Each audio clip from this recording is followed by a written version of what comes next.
ফ্লোমি চলে গেল চেলসির হয়ে জোড়া গোল করে দলকে ফাইনালে নিয়ে গেছেন জোয়াও পেদ্রো।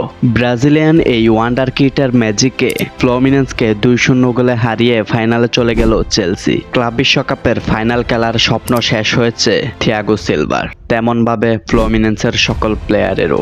শুনতে অবাক লাগলে এটাই সত্যি যে ফ্লোমিনেন্সের ঘরের ছেলেই তাদেরকে ক্লাব বিশ্বকাপ থেকে বিদায় করেছে। আপনি বলতে পারেন যে কিভাবে?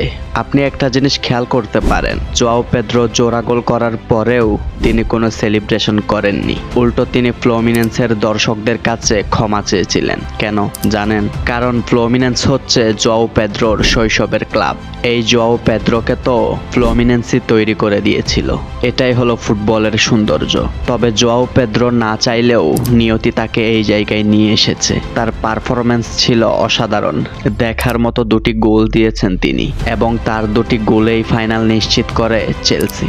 আপনি বলতে পারেন চেলসি আজ তাদের ভাগ্যের জোরেই জিতে গিয়েছে। ফ্লোমিনেন্সের একটা গোল হতে গিয়েও হলো না। ফ্লোমিনেন্স একটি পেনাল্টি পাওয়ার কথা ছিল, সেটিও পেল না। তার বিপরীতে ডি বক্সের বাইরে থেকে 2টি অন টার্গেট শটে গোল হজম করে বসে আছে। এই জায়গায় বেশ প্রশংসা করতে হয় ব্রাজিলিয়ান ফরওয়ার্ড জোয়াও পেদ্রোকে। তার ডি বক্সের বাইরে থেকে জোরালো শটের কারণেই চেলসি আজকে ফাইনালে।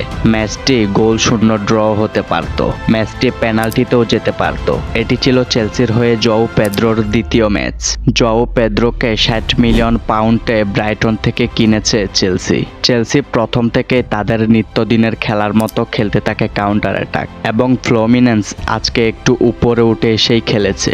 ফ্লোমিনেন্স চেয়েছিল চেলসি ডিফেন্ডারদের চাপে রাখতে, এই জায়গায় তারা তাদের ভুলটা করেছে। ফ্লোমিনেন্সের প্লেয়ার যখন উপরে উঠে আসে তখন চেলসির উইঙ্গাররা সুযোগ পেয়ে যায়, এবং সেই স্পেস থেকেই পেদ্রো নেতো ক্রস করার পর থিয়াগো সিলভা সেটি ক্লিয়ার করেন।